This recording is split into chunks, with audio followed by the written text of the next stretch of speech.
ನಮಸ್ಕಾರ. ದಿನಕ್ಕೊಂದು ಒಳ್ಳೆಯ ಯೋಚನೆಯನ್ನ ಕೊಡುವಂಥ ಒಂದೊಳ್ಳೆ ಮಾತಿಗೆ ನಿಮ್ಮೆಲ್ಲರಿಗೂ ಕೂಡ ಆತ್ಮೀಯವಾದ ಸ್ವಾಗತ. ಕೆಲವೊಮ್ಮೆ ನಾವು ಎಲ್ಲದಕ್ಕೂ ಮತ್ತೊಬ್ಬರ ಮೇಲೆ ಅವಲಂಬಿತವಾಗ್ತಾ ಹೋದ್ರೆ ಹೇಗೆ ನಾವು ಮತ್ತೊಬ್ಬರ ಕೈ ಕೆಳಗೆ ಬಿದ್ದು ಬಿಡ್ತೇವೆ ಅಂತ ಯೋಚನೆ ಮಾಡಿ. ಎಲ್ಲಿಗಾದ್ರೂ ಹೋಗ್ಬೇಕಾ, ಸ್ನೇಹಿತರನ್ನ ಕಾಯ್ತೇವೆ.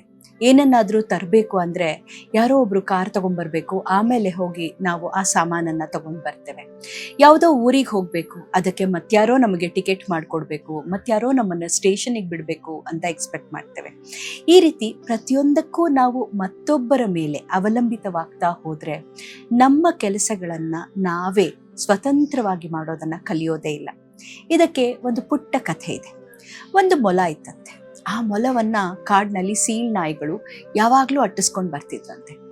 ಆ ಮೊಲ ಒಂದ್ಸತಿ ಹೋಗಿ ಒಂದು ಕಾಡು ಜಿಂಕೆಯನ್ನ ಕೇಳ್ಕೊಳ್ತು, ನೀನ್ ಬಂದು ನನ್ನನ್ನ ಕಾಪಾಡ್ತೀಯಾ? ಈ ಸೀಳು ನಾಯಿಗಳು ನನಗೆ ತುಂಬಾ ಕಾಟ ಕೊಡ್ತಾ ಇವೆ ಅಂತ. ಆ ಜಿಂಕೆ ಹೇಳ್ತಂತೆ, ನನ್ನ ಜೀವವನ್ನ ಕಾಪಾಡ್ಕೊಳ್ಳೋದೇ ನನಗೆ ದೊಡ್ಡ ಕೆಲಸ ಆಗಿದೆ, ನಿನ್ನನ್ನು ನಾನು ಏನ್ ಕಾಯ್ಲಿ ಅಂತ. ನಂತರ ಹೋಗಿ ಕರಡಿಯನ್ನ ಕೇಳ್ತಂತೆ, ಕರಡಿಯಣ್ಣ, ನನಗೆ ಈ ಸೀಳ್ ನಾಯಿಗಳು ತುಂಬಾ ತೊಂದರೆ ಕೊಡ್ತಾ ಇದೆ, ನೀ ಹೇಗಾದ್ರೂ ಬಂದು ನನ್ನನ್ನ ಕಾಪಾಡ್ತೀಯಾ ಅಂತ. ಕರಡಿ ಹೇಳ್ತಂತೆ, ನಾನು ಹೋಗಿ ಜೇನ್ ಹುಡುಕ್ಬೇಕು, ನನ್ನ ಊಟದ ಚಿಂತೆನೆ ನನ್ಗಾಗಿದೆ, ನಿನ್ನನ್ ಏನ್ ನಾನ್ ನೋಡ್ಕೊಳ್ಳಿ ಅಂತ. ಮುಂದೆ ಹೋಗಿ ಅಲ್ಲೊಂದು ಕಾಡು ಪಾಪ ಇತ್ತಂತೆ. ಅದನ್ನ ಕೇಳ್ತಂತೆ, ನೀನಾದ್ರೂ ಬಂದು ನನ್ನನ್ನ ನೋಡ್ಕೋತೀಯಾ ಅಂತ. ಕಾಡು ಪಾಪ ಹೇಳ್ತಂತೆ, ಅಯ್ಯೋ, ನನಗೆ ಕಾಡಿನಲ್ಲಿ ನನ್ನ ಜೊತೆಗಾರರನ್ನ ಹುಡುಕೊಂಡು ಹೋಗೋದೇ ದೊಡ್ಡ ಕೆಲಸ ಆಗಿದೆ, ಇನ್ನ ನಿನ್ನ ಹಿಂದೆ ನಾನು ಎಲ್ಲಿ ತಿರುಗ್ಲಿ ಅಂತ.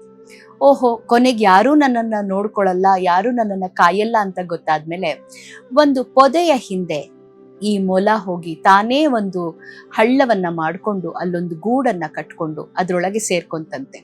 ಈ ಸಾರಿ ಸೀಳ್ ನಾಯಿಗಳು ಆ ಮೊಲವನ್ನ ಹುಡುಕೊಂಡು ವಾಸನೆ ಹಿಡಿದು ಹುಡ್ಕೊಂಡು ಬಂದಾಗ ಪೊದೆ ಒಳಗಿರುವಂಥ ಮೊಲ ಅಷ್ಟು ಸಲೀಸಾಗಿ ಸಿಗ್ಲಿಲ್ಲ.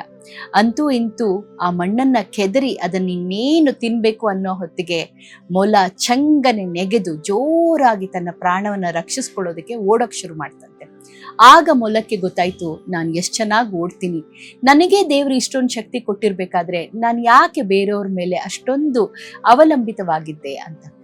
ನಾವು ಕೂಡ ಎಷ್ಟೋ ಕೆಲಸಗಳನ್ನ ನಾವೇ ಮಾಡಕ್ ಕಲ್ತ್ಕೊಂಡಾಗ್ಲೇ ನಮಗೆ ಗೊತ್ತಾಗೋದು ದೇವರು ನಮ್ಗೆ ಎಲ್ಲಾ ರೀತಿ ಶಕ್ತಿಯನ್ನು ಕೊಟ್ಟಿದ್ದಾನೆ, ನಾವು ಮನಸ್ಸು ಮಾಡಬೇಕಷ್ಟೇ ಅಂತ. ಒಮ್ಮೆ ನಾವು ಮನಸ್ಸು ಮಾಡಿದ್ರೆ ನಮ್ಮ ಕೈಲಿ ಆಗ್ದಲೇ ಇರುವಂಥ ಕೆಲಸ ಯಾವುದೂ ಇಲ್ಲ. ಆದ್ರಿಂದ ಮತ್ತೊಬ್ಬರ ಮೇಲೆ ತುಂಬಾ ಅವಲಂಬಿತವಾಗಬೇಡಿ. ನಮ್ಮ ಕೆಲಸಗಳನ್ನ ನಾವೇ ಮಾಡ್ಕೊಳ್ಳುವಂಥ ಒಂದು ಪ್ರಯತ್ನವನ್ನ ಮಾಡೋಣ.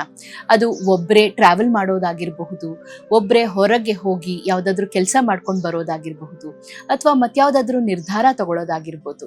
ನಮ್ಮ ತಪ್ಪುಗಳನ್ನ ನಾವೇ ಮಾಡಿ ಕಲಿಯೋಣ ಅಲ್ವಾ? ಅದೇ ಜೀವನದ ನಿಜವಾದ ಅರ್ಥ. ಇಂಥ ಒಂದು ಸ್ವತಂತ್ರ ಯೋಚನೆ ಮತ್ತೆ ಒಂದು ಸ್ವತಂತ್ರವಾಗಿ ಕೆಲಸ ಮಾಡುವಂಥ ಆ ಮನಸ್ಥಿತಿ ನಮ್ಮೆಲ್ಲರಿಗೂ ಬರಲಿ ಅಂತ ಹೇಳ್ತಾ ಇವತ್ತಿನ ಒಂದೊಳ್ಳೆ ಮಾತನ್ನ ಮುಗಿಸ್ತಾ ಇದ್ದೇನೆ. ನಮಸ್ಕಾರ. ರೂಪಾ ಗುರುರಾಜ್ ಕಡೆಯಿಂದ.